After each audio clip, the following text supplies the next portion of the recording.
Parce que l'objectif, c'est de penser un exercice qui soit ludique, qui fasse intervenir, comme si vous aviez une séance de avant les vacances, en sachant qu'il faut que vous respectiez les consignes de sécurité, que vous ne soyez pas dans un espace où vous risquez de blesser les gens. Je m'appelle Lisa Marchel, j'ai 27 ans, élève à la Dojo Academy en BPGEPS AF.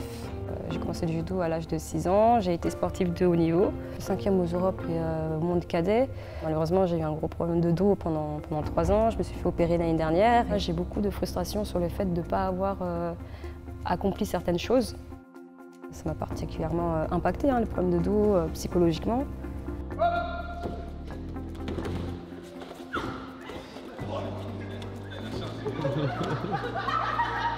Je suis motivée pour avoir ce diplôme. On peut très bien être préparateur physique pour une équipe professionnelle ou pas. On peut être coach sportif personnel. Il y a énormément de choses à faire avec ça. Fred est très qualifié dans son domaine. Il a été préparateur pour des très grands champions, donc on ne peut que l'écouter et le remercier d'être là finalement avec nous.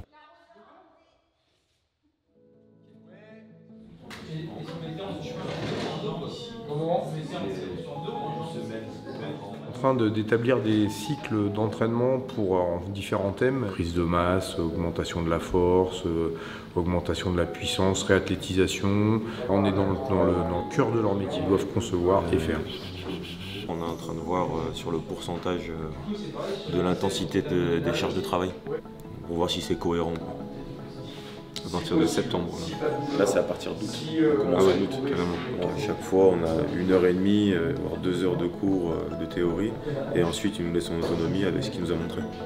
Et si on a besoin d'aide, il est toujours là. J'ai l'impression de mettre en place des petits soldats qui vont prêcher la bonne parole. On confond souvent le fitness avec la vraie préparation physique qui est de viser un objectif, de l'atteindre. Là, on a des objectifs sportifs avec des vrais objectifs de compétition et c'est pas tout à fait la même construction. Tu lui mets l'échelle de rythme avant pour qu'il se calque sur un temps rapide et derrière il y a la boxe. Et en fait, il saute sur la boxe le plus rapidement possible. Là, je passe le BPGEPS AF parce que je voulais approfondir mes connaissances et puis avoir Fred en formateur, c'est pas tous les jours, donc il faut en profiter. Il a 25 ans d'expérience, même 30 ans, je sais pas, dans le haut niveau et on fait encore appel à lui, donc c'est qu'il y a une raison. Donc il faut s'en inspirer.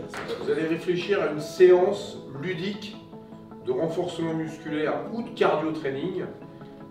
Type séance avant vacances. Il y en a plein qui sont encore compétiteurs et donc tout de suite ils voient un lien avec leur pratique au quotidien et du coup ils sont tout de suite dans le vrai, quoi. Ils savent pourquoi ils vont le faire.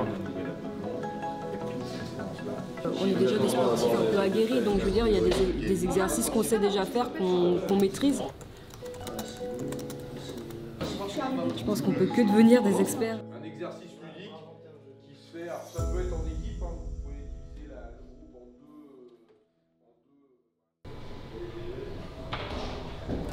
Ouais, c'est bien dessus. Voilà. Bloc. Maintiens. Et redresse. Hop, ici. Tu peux stabiliser et là tu peux prendre un appel correct. Si tu ne respires pas dans ton mouvement, tu es mort dans ton mouvement. Ça c'est hyper important. Aujourd'hui ce qu'on travaille c'est l'épaule et jeté puissance. Le but c'est de leur faire apprendre à travailler l'extension et la flexion, à enchaîner les deux sans déplacement de pied dans l'espace. Et là, tu dois pousser pour décoller les talons. Ok. Quand tu fléchis au niveau des jambes, là, tu prends un appel, tu triches. C'est la suite. Voilà. Et tu vas chercher directement. Là, tu te replaces, jambes tendues. Hop. Ok. Voilà. Là, tu ne triches pas. Là, c'est un appel. Ça fait une vingtaine d'années que j'enseigne. Voilà, que ce soit dans la formation, que ce soit auprès des athlètes. On est là avec des futurs coachs qui ont pratiqué le judo. On leur ramène une vision différente. Et quand on a passé des années à pratiquer une discipline, oui, on a des certitudes. C'est aussi confirmer certaines certitudes et apprendre aussi d'autres choses. Avoir une vraie réflexion sur comment est-ce qu'on construit un mouvement et aussi après comment le transmettre. Le mot facile n'existe pas. Le mot facile, le mot entraînement et prise de conscience, oui. Et là, après,